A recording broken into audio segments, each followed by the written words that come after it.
around but not part of the show. Her name is Tiva. She just jumped in the water over here. She is our newest addition. She is just a little over 1 year old. And she is not part of our show yet because she is just being incorporated into our training program. She is just starting to eat fish. She was raised on a bottle-based formula, so she's just starting to get used to eating fish and slowly being incorporated into our training program. So right now she gets her own private feeding sessions. And after that, she may come investigate us, she may come investigate you. We just ask that you guys do us a favor. You're doing a great job over there. If you're on the amphitheater side, just make sure that you stay back from that amphitheater mesh. In case she does come up to investigate, she does have teeth and we wouldn't want anything wrong to happen. Now the sea lion that I'm working with today is Callie. Callie is 11 years old. She's Tiva's mom and she does love to hear you guys applaud. Oh. Now working with Caitlin is Chloe. Chloe is 25 years old and she's been known to blow some kisses to her fans. Now I did say that we have 5 California sea lions here at the Memphis Zoo. Well, 2 of our sea lions, they're actually taking this show off.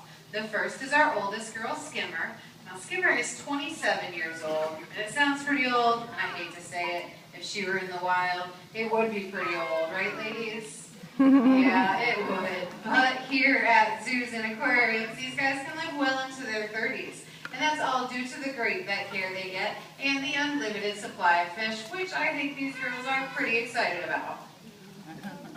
Now, also taking this show off is Andre. Andre is our only male, and he's our biggest sea lion. He is 19 years old, and he's Tiva's dad. And just to let you guys know how big Andre really is, this morning he weighed in at almost 700 pounds. I know, girls, it seems pretty big, but it's actually pretty good for a male. They can easily weigh 800, even 1,000 pounds. Now these girls in comparison weigh in at around 200 pounds, which isn't anything to be embarrassed about there, Callie. These girls get a little touchy when you talk about their weight. Tiva weighs about 75 pounds right now, and that's just because she's only a little over a year old. She is still growing. Sea lions aren't full grown until the age of about 4 or 5, and then she'll be the size of these girls. And females can get up to about 300 pounds. Now seals, sea lions, and walruses, they all belong to the pinniped family. It's just a fancy word for mammals with something special. Yeah, it's these flippers these girls are showing you guys today. Now, most people know what a walrus looks like. They're pretty big, they've got those big tusks, and they can weigh in at almost 2,000 pounds. But a lot of people do tend to confuse seals and sea lions. What is wrong, ladies? Oh, did somebody call you guys a seal this morning? Yeah, they did. Alright, well we're going to go over the differences so you guys won't be confused because we do only have California sea lions here at the Memphis Zoo. Now the first thing to do to tell the difference is just take a look at the sides of their heads. These girls are pointing out their external ear flaps. Now seals, they do have ears, they just have a depression in the side of their head. They lack this small flap of skin that you probably never even noticed on our girls before. They can hear just fine, they just don't have that extra piece of skin. Now a great way to remember that is when you first come into our zoo, you see our lions. Well, lions have ears. Sea lions, they have ears too, right, Callie? Yeah. Now, the next difference between seals and sea lions is how they move around on land. If you watch these girls move around, they can tuck their hind flippers up underneath them and support their whole weight with their front flippers, kind of making it look like they are moving around on all fours. Now, seals, on the other hand, they have these short front flippers. They're only about the size of your hands, and they can't rotate those hind flippers underneath them. So, hey, Callie, what do they look like when they're on land? Yeah, that's it. How do they move? Kind of like a fuzzy little inchworm. Good job, girls. They do a pretty good seal impression. Now, the last difference between seals and sea lions is how they move around in the water. If you watch Callie here take a lap around the pool, you can see she uses those powerful, strong front flippers to take a couple strokes and then become very streamlined, allowing sea lions in open water to move at speeds of over 20 miles an hour. Now seals, because of those short front flippers, their power is in their hind flippers, which they use to swim in a side-to-side motion, like Chloe is showing you over there. which allows them to go but not quite as fast as these guys. Now I know it's pretty hard to see Callie underwater to see how streamlined she can be. These girls can get almost torpedo shaped, and that's what helps them to be able to move so fast. So what do you say, girls? You want to show us how streamlined you guys can be on land? Well, I don't know what that is, Callie. Let's try again. Show us how streamlined you are. Those are airplanes. I said torpedoes. Got one torpedo, and there's another one. Good job, girls. Well, those are the differences between seals and sea lions, so you guys won't be confused because, like I said, we do only have California sea lions here at the Memphis Zoo. Now, sea lions in the wild, they don't have the luxury of anybody in front of them to feed them fish. They do have some predators that they have to be on the lookout for. Now, their first predator is a killer whale. And that second predator, I always forget what that second predator is. Let's see, girls, do you want to give these guys a hint as to what that second predator might be? Yeah, I heard a couple of you say it. It is a shark. These girls do a pretty good shark impression. Now, if a sea lion were to come across a shark in the wild, they would do a behavior that we call porpoising. This is a behavior that allows them to swim at those fast speeds, leap right out of the water to take a breath, and keep on going. That's to get away from that predator. I'm sure it also probably confuses that predator, seeing as the thing they were just chasing all of a sudden just disappeared right in front of their eyes. It's a pretty good diversion technique. Now, like I said, sea lions in the wild, they don't have anybody in front of them to feed them fish. They have to catch their fish on their own. Here at the zoo, we cut our fish into pieces because it allows us to do more behaviors with our animals, to better take care of them, and to do a show for you guys out there. But in the wild, sea lions, they'll actually swallow their fish whole. You see, they have this nice, sharp set of teeth, but they don't have any flat teeth for grinding. So what they do is they grab right a hold of that fish and swallow it down. I've actually seen a sea lion swallow a fish about 6 to 8 inches long, weighing over a half a pound, all in one bite, with no problem at all. But the thing is, those fish, they don't want to be caught. They're swimming in every direction, they're pretty fast, and they can be pretty slippery too. So if you are a sea lion trying to hunt fish in the wild, you're going to need some adaptations to help you out.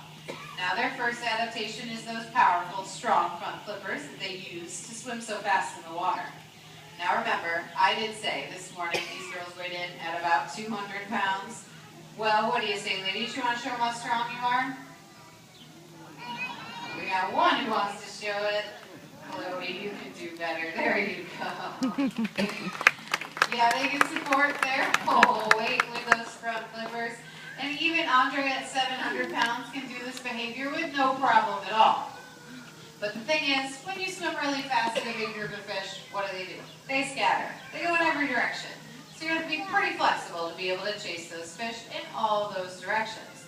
So there's actually a test you guys can do out there to see how flexible you are compared to a sea lion.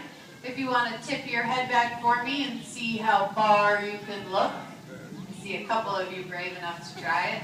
Most of us, we can pretty much look straight up in the air. I know, Callie, it's embarrassing, because how flexible are you and Chloe?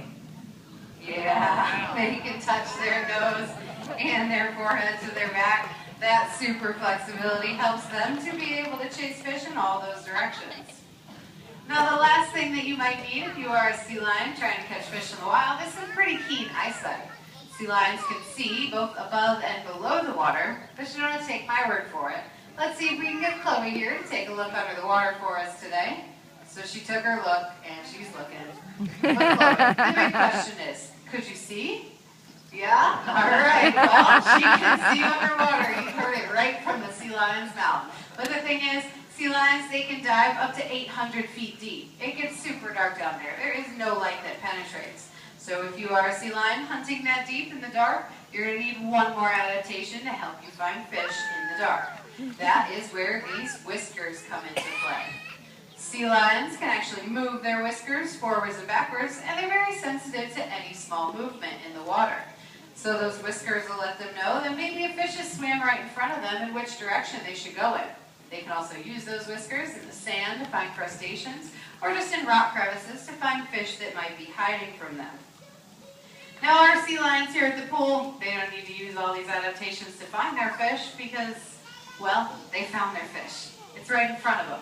So what we do is we use these things and incorporating them into our training program for some pretty cool behaviors.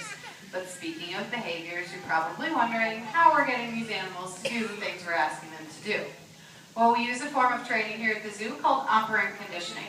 It's pretty much just a positive-based training. So, simply stated, we ask the animals to do a behavior, usually using a hand signal. If they get the answer right, they get a reward. Perfect reward for a sea lion is a piece of fish. Great, ladies? I think you're pretty happy about that. So, for example, say we'd like these girls to turn around again. Ask them both to turn around. They both did what we asked, so they both get their fishy reward. It works out great when it works. There's times when they get the answer wrong, which isn't anything to be embarrassed about, Callie. It happens to the best of us. There's times when they swim away from us and pretend like we're not even here.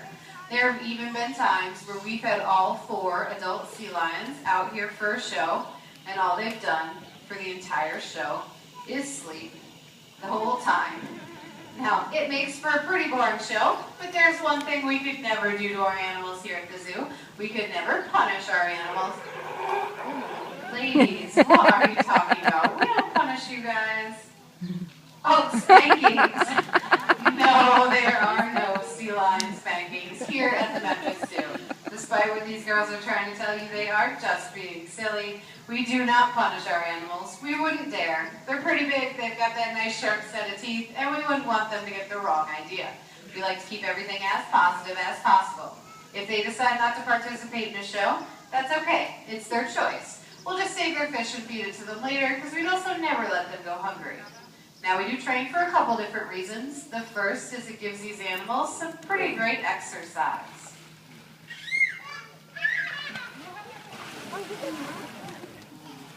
Great job, girls.